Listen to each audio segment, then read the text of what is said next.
Hi everybody, it's Bree Drake here. Welcome to episode 2 here on the Talesville Health YouTube channel. Again, I am Bree Drake. I am a dog mom and I am a holistic pet health enthusiast. I am currently getting certified in holistic pet health coaching. I'm about 70-ish% of the way through that program. And then my next adventure is going to be getting certified in canine nutrition. I started this journey because of my 2 sweet older Goldens, Skip and Ann. Unfortunately, we lost Skip to cancer, to hemangiosarcoma, almost 3 months ago.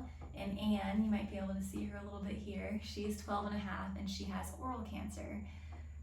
And so both of them are my reasons for being here and my reasons for wanting to educate and empower pet parents on how they can do better for their animals and how they can be more confident asking questions and making decisions and being the best advocates for their dogs. Because although we've been able to keep Ann thriving for the most part, having a good quality of life and slowing the growth of her oral tumor with natural methods, we've done no surgery, no chemo, no radiation, no pharmaceuticals at all, only natural methods. Although we've been able to do all that, having an animal lost to or at least are going through something as serious as cancer or other serious illnesses is something I wouldn't wish on anybody. And I think, again, although there are ways that animals can live with something like cancer, that is obviously not the route we want to go. It is a tough life financially, emotionally, physically. So we want to work as hard as we can to prevent that. And what I've learned on this journey is something I wish I had obviously known a long time before all of this came about, because prevention is the key. I think before anything else, you want to make sure that you're being proactive to prevent these things from happening. Because unfortunately now, I've seen different stats, but the one I've seen the most is that one in 4 dogs will end up getting diagnosed with cancer these days.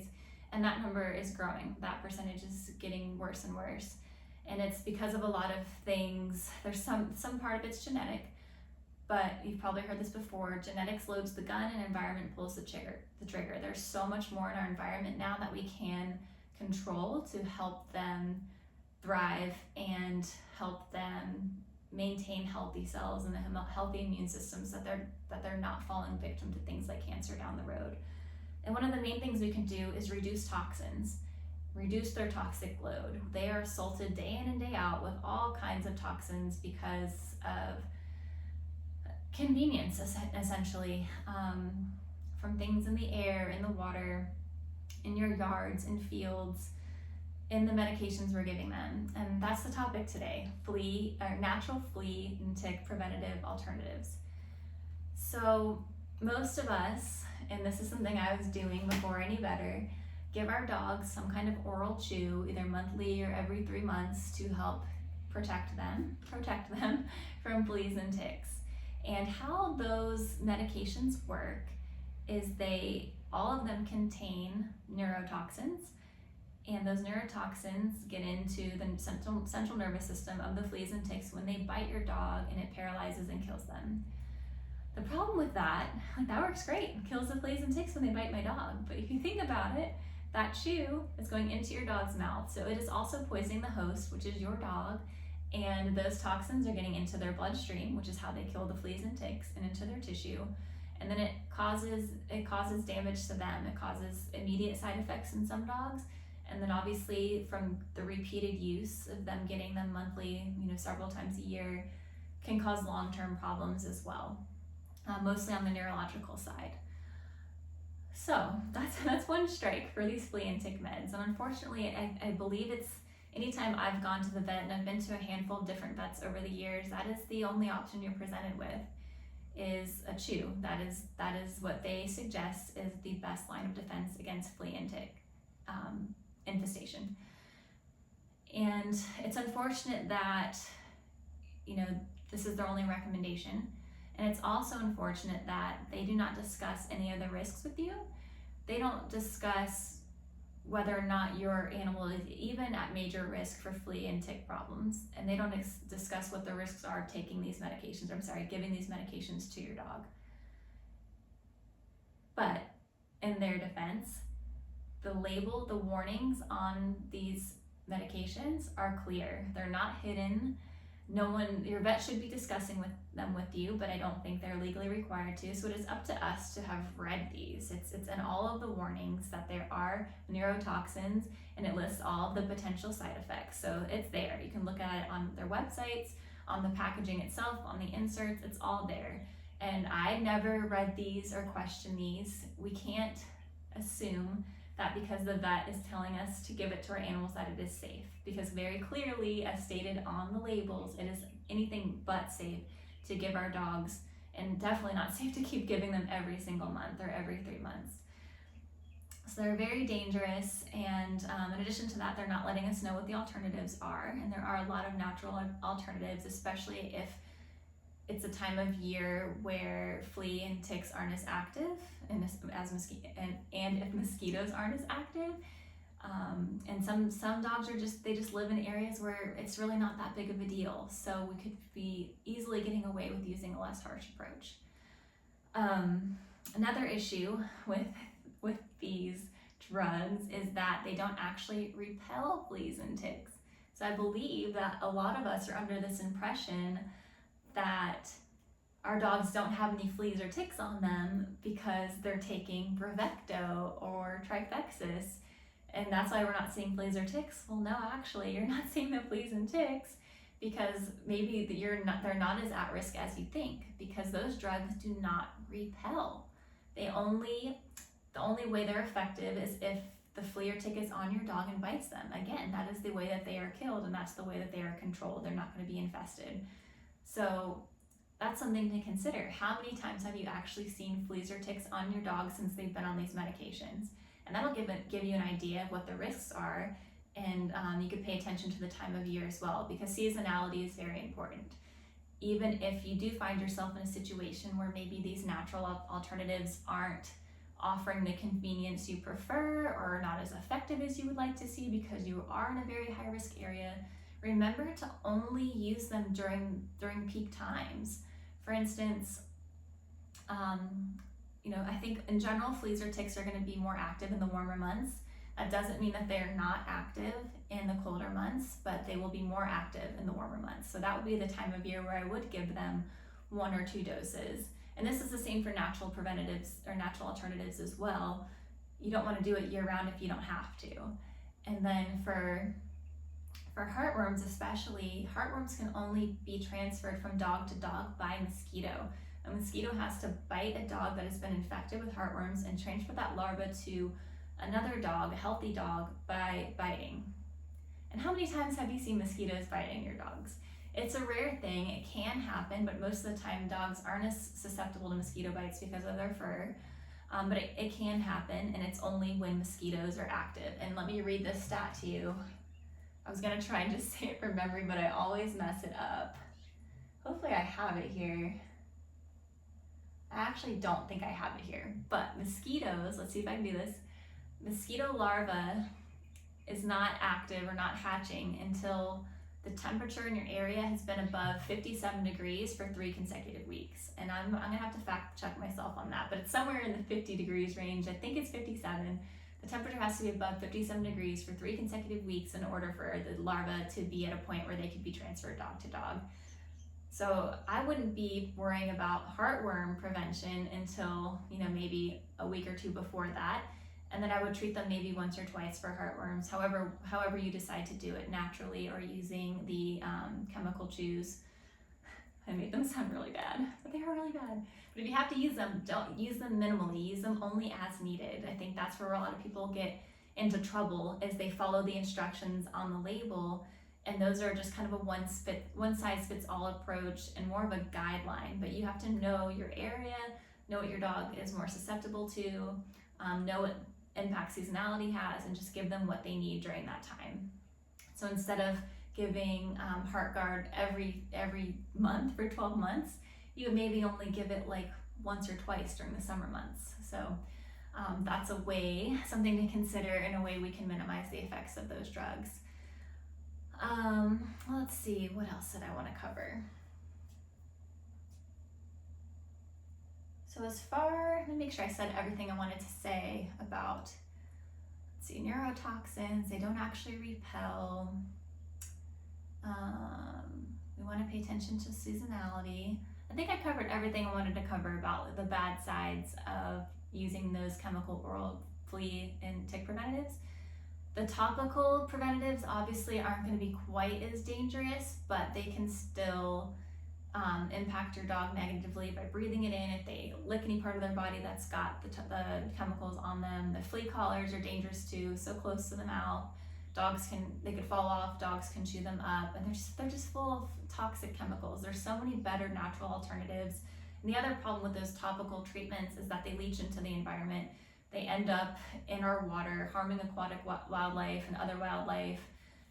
So we want to avoid anything that's not natural and not safe. That is just a general rule of thumb that I like to apply in everything for my health and for my dog's health, is try the natural way first. Always go for natural. Anything that's got stuff in it that is scary, poisonous, toxic, avoid that at all costs.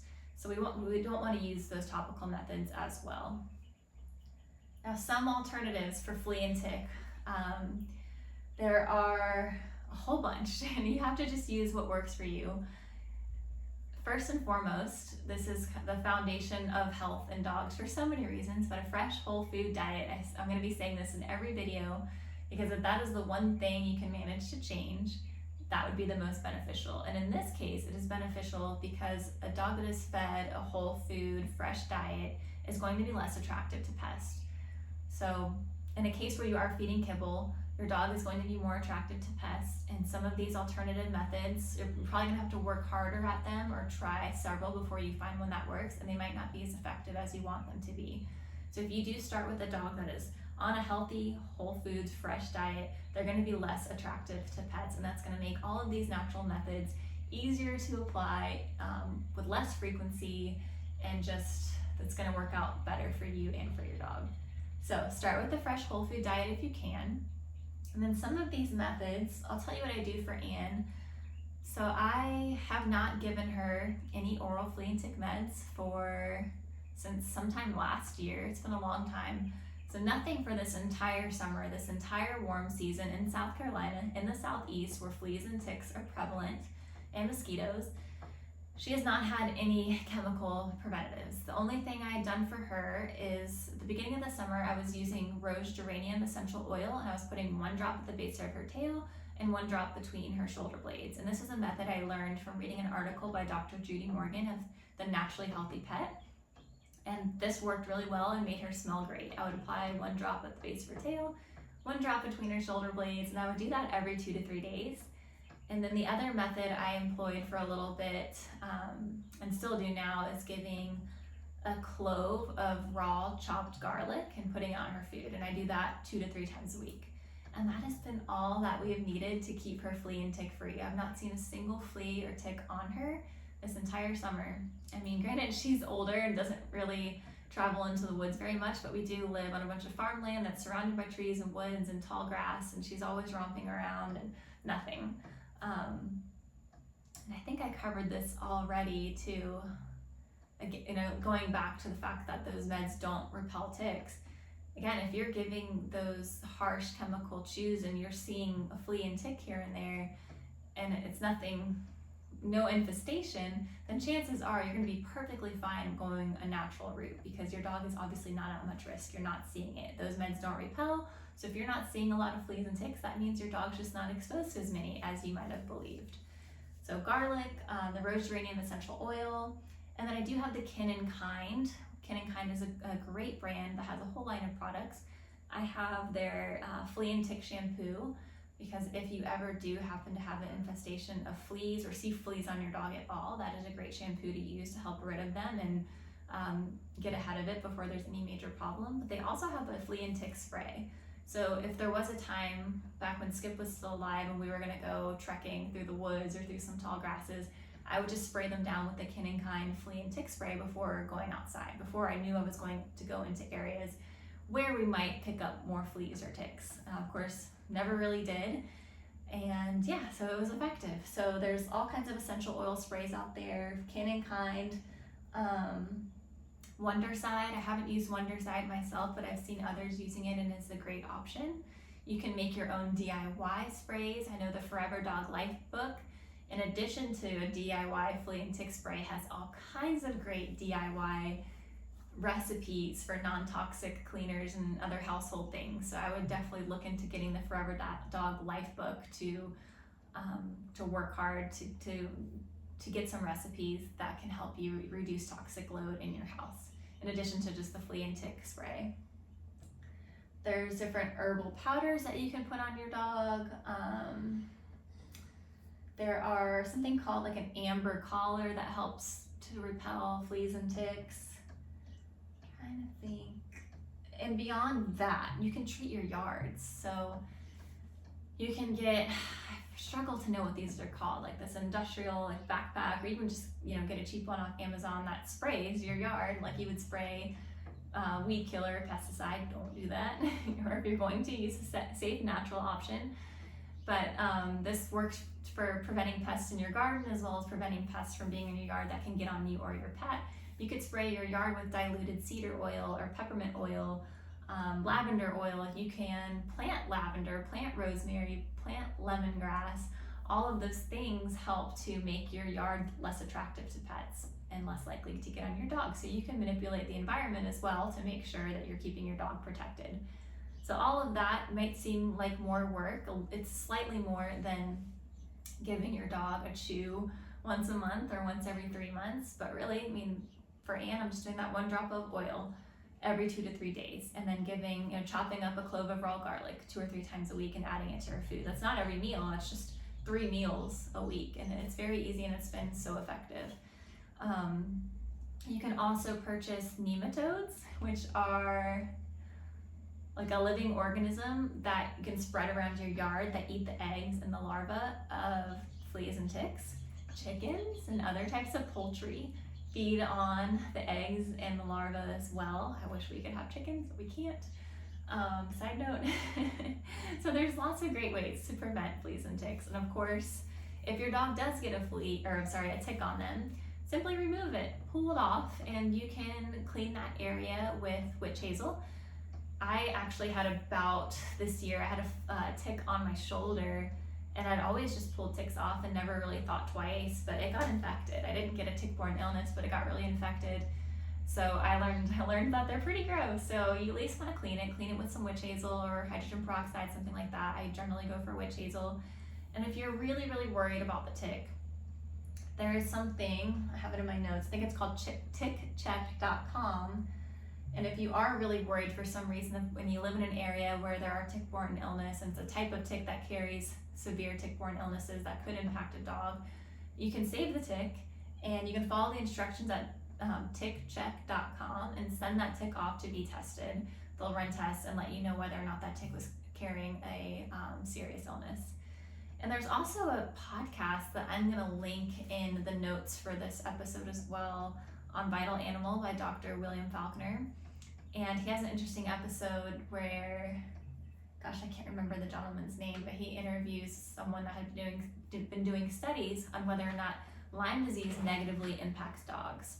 So essentially there was dogs who are coming into veterinary clinics and getting tested for tick-borne illness, and they're showing up with antibodies for Lyme disease, but they're not showing any symptoms. And the sad part is these dogs would go on, you know, a long round of a harsh antibiotic, like doxycycline, I think is how you say it, and they're getting treated for Lyme even though there's no symptoms, but it's just because it's showing up in their blood work. So there's this interesting theory that has a lot of science behind it that dogs aren't negatively impacted by Lyme. So I will put that in the notes to this episode down below as well, a link to that podcast, so you can listen for yourself and do some research on that. It might help alleviate some of your fears and make you more willing to switch to a natural preventative and not be so scared of ticks that you're having to put your dog on a really harsh chemical oral treatment. So that covers ticks. Yeah, clean the area well with some witch hazel if they do get bit. Apparently too, the myth of the head being left in, it's a myth that something terrible is going to happen, but really obviously the tick can't live without its body, like once you decapitate it. So the area might get slightly infected, but I don't think there's any major cause for concern. But you can order tick removal kits that will help you get the full tick, and you won't have to touch it. So if you're not into touching creepy crawlies like that, buy a kit with a tick removal tool. Let's see, what else do we have here? There are some homeopathics that I will put in the notes as well down below that you can give your dog if they are bitten or if they're more susceptible to getting bit. There's some homeopathics, and then there's another tincture I found recently that will help support your pet's immune system through tick season. If your dog is in an area where ticks are really heavy and they probably are going to get bit once, twice, more than that, there are some things that you can give them to support them and protect them. So I will link those as well. And then if your dog does end up having fleas on them for any reason, the way that you can tell if they've got fleas is they will have, if you scan their fur, they will have like little salt and pepper looking like dirt in their fur, and that's actually flea eggs and flea poop. It looks like salt and pepper. And so if you see any of that, that means fleas are somewhere, whether they're on your dog or not. So you want to immediately just give them a bath with a good essential oil shampoo, like the shampoo I talked about by Kin & Kind. And Kin & Kind, I think, has a sister company now. I think they're related, Project Sudz. They make some great shampoos, and those are great to have on hand just to bathe your dog in general. I'm going to do a video on how, as a society, we're overbathing our dogs and using too harsh of shampoos. So Kin & Kind and Project Sudz are great for like an everyday shampoo. Not every day, but great for we don't want to wash our dogs every day, so I'm trying to look for a way to say this. Just a great general shampoo, and then they're great for flea and tick shampoos. And you only want to use those flea and tick shampoos if you do suspect that your dog has some fleas. So you bathe them with that shampoo, and I think a lot of these essential oil-based shampoos require that the dog be dry when you apply the shampoo, so be mindful of that, because the oils, oil and water don't mix. You want to pay attention to those directions. So if the dog does need to be dry, which is unusual when you're bathing, you want to make sure you follow those instructions so that the shampoo is effective. Rub it in and let it sit for a good 5 to 10 minutes. You want to kill all of those eggs, any larvae, any fleas that might be there, get them all off of your dog. And then, if you only see a few fleas, chances are there's not a major problem. If you're seeing a whole bunch, like hundreds or thousands, then it might be time to explore some natural options for treating your home. But if there's just a few, which is generally going to be the case, go ahead and just give your home a good vacuum and wash any bedding, any of your pet's bedding, any furniture that they've been on, give them a good vacuum, and then you should be fine. But again, as long as your dog is healthy and has a fresh diet and is not attracted to, or not attracting pests as much, and you're doing your due diligence in applying natural methods to keep them tick-free, putting essential oil sprays and repellents on them, then you shouldn't have to worry. So I think that covers most of this. I think a lot of the value in this video is going to come from my links down below, links to all these great things. There's a couple of resources that I have called on when I was on this journey of figuring out how I would first approach natural alternatives to flea and tick prevention. So I'll put those links in the notes down below, just so you have them, because they are very helpful, and it may take some time to kind of weed through these different options and see what works best. Heartworms, we can talk about that. I don't know if we talked about it much. I talked about the mosquito thing, how mosquitoes are the only way that heartworm can be transferred from dog to dog, mosquito bites. And the way that I've been approaching heartworm for Anne was recommended to me by my holistic veterinarian, and I'll put a link down below to her resources that give this information, but I'll go ahead and say it here. She uses, let me get some water, I'm talking too much. She had me start giving Anne a pure ivermectin, and just in the warmer months, like we discussed, just when the mosquito larvae have enough of a warm temperature to do their thing, I buy a horse ivermectin paste, and a lot of you horse people watching know exactly what this is. It's a horse dewormer.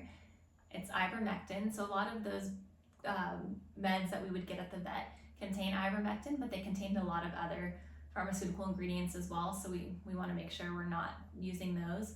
So we want a pure form of ivermectin, which you can get at a feed store or online on Amazon for horses or cows or sheep maybe. And just make sure it's just ivermectin, solely ivermectin, an ivermectin paste.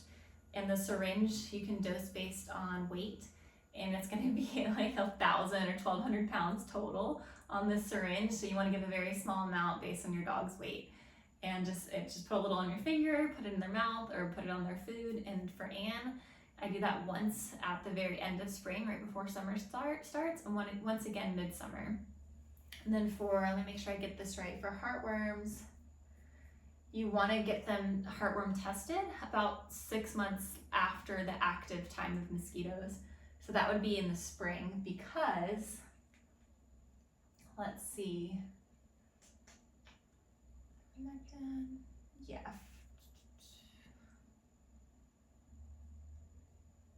Yes, in 6 months you would want to get your dog tested, because it does take 6 months for the heartworm to show up in a blood test.